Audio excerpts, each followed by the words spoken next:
example 3, we're going to find the distance between the two numbers on the number line. Whenever you're finding distance between things, it's a subtraction problem. So we will have find the difference. Difference is subtraction. So you got your negative 2 and 2/3 minus your 2 and 1/3. So you always take the larger one, which is deeper in the hole, minus your one to the top. So because distance is that going to end up being positive anyway. So you got your improper fraction you need to make out of this. Remember, 3 times 2 is 6. So 6/3 is the same as 2. That's why that can be multiplied and then add that to the 2. So you get 8/3. 6 plus 2 is negative 8/3.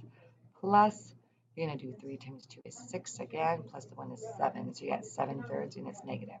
So you got negative 8/3 plus a negative 7/3. Because your difference is going to be add a line and change the sign. So you're adding a line, adding, and changing the sign from a positive to a negative. So we got two negatives now, and we're adding them together. So that would be 15/3 negative, and then it's going to be a negative 5 because one negative, one positive, when we divide, stays negative. So one of each is negative. So because the absolute value of negative 5 is 5, the distance is 5 because distance is always positive. So we wouldn't need to worry about the sign actually. Just make sure you subtract.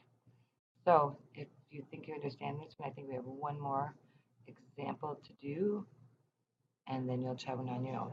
In the water, the bottom of the boat is 2.1 feet below the surface, and the top is 8.7 feet above it.